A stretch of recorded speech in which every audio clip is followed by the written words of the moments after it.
Right, Liverpool left it very late to win away at Forest yesterday. So who is finishing in the top 5? I think it's a great discussion. To start the show with, Alexis McAllister scored a 97th minute winner for Liverpool away at Forest last night. That's despite the home side having 18 shots at goal compared to Liverpool's 10. It leaves Arne Slot's side 6th in the league, level on points with United, and Chelsea above them. The Liverpool gaffer spoke to talkSPORT after the game. He said they were fortunate to come up against a very tired Forest side.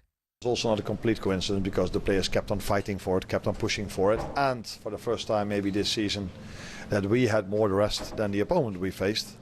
And I've said many times, not so many times because people don't want to hear it as an excuse if you lose, but it does have impact if you play an away game in Europe on first day and you play Sunday at 2 o'clock again.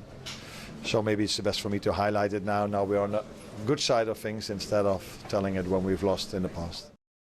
We'll take your calls. Who's going to miss out on the top 5? Man United, Chelsea, Liverpool on the same points. Man United, of course, go to Everton tonight. It's live on talkSPORT.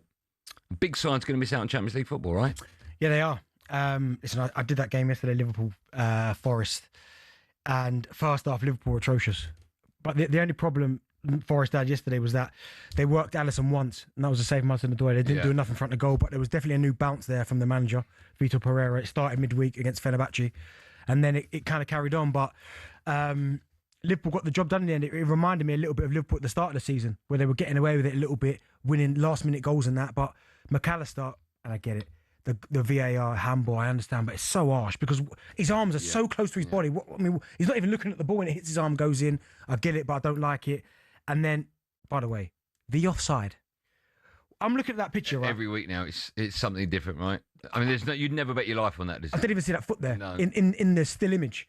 But again, for Liverpool, fair play to them. They got the result done. McAllister, I think Wirtz getting injured in the warm-up was a big, because he's been brilliant the last few weeks as well. So, and I think it impacted Liverpool in attacking areas because it felt like there was something missing. There wasn't that person that was linking the play and linking up with Ekitike. But listen, that's a huge 3 points for them. But damaging for Forest at the bottom end, but huge for Liverpool. Scotty's first up. Hello, Scott. Hi, lads. How we doing? Oh, good, man. How are you today? Yeah, all right, I suppose. Yeah, not too bad. Nicked a draw Saturday against Leeds. Things not as exciting as a Villa fan as they were perhaps maybe 8 weeks ago. Well, this is what I was having a chat with my mate the other day, this morning actually, regarding it. There, whereas I know you alluded to a few last-minute winners and stuff for Liverpool because you're just saying about who's going to miss out on the top 5. If we're not careful, you didn't mention us in it. I think we've got to be careful because when we were scoring a lot of goals outside the box, Rodgers, I think Arsenal, Man United a couple, Leeds away, Tottenham away, we scored the most I think outside the box. XG was crazy. Yeah, it was mad. So and also. Look, no excuses. Emery don't come out with the excuses either with it, even though he probably want to. Armin Field's been ripped to shreds. Kamara out till Christmas. He knits us together. Our centre-halves don't look the same, I don't think, without his cover. And it looks like we're just plateauing a bit, and we've just got to be really careful. We've got the Dogheads on Friday night away, which they've got nothing to lose now, they're down. And then Chelsea, I believe. So, Scott, let me ask you a question. What's going on with Watkins?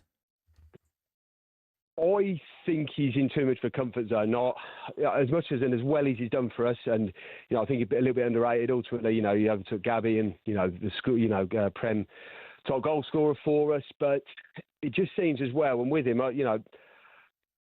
don't know. It just seems like he's not as interested or got that bit between his teeth. I don't know. I still think he's probably got the ump from when Rashford got brought in last year, and he played in them PSG games. To be honest, ahead of him.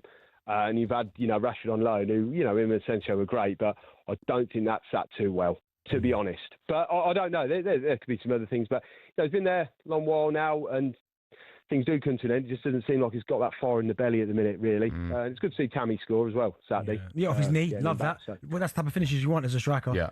Any way you can get it in that net. I agree. Get it in there. What a great call that was. Thanks, Scott. Let's go to Jason, a Man United fan. Hi, Jace. Hi, mate. You all right? I'm good. Very well. Right, how are you? I didn't watch right. Basically, I actually tried to put a bet on this yesterday, but they won't have it. I see it, top 5, City, Arsenal, Liverpool, Villa, and probably United or Chelsea. I'll go for United because I'm a United fan. That said, I'd be over the moon with that, Andy, because look at us last year. Where have you put Chelsea in that list? They're not in it. Oh, you didn't put Chelsea in that list? Not really. I can't decide between United and Chelsea, to be honest, at 5th.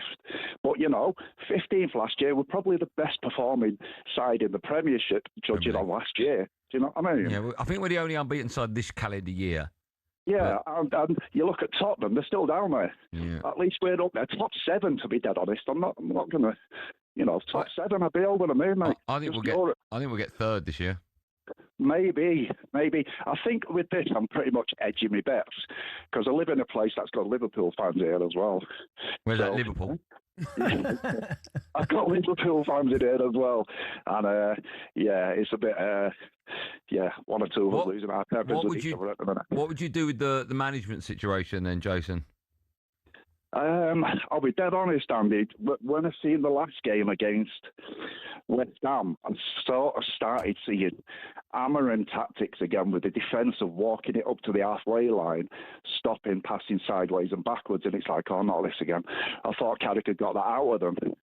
But I'm really interested in tonight to see how we play because it was a bit worrying the West Ham game. Do you know, it's crazy that you're worried about that after the performances against City and Arsenal.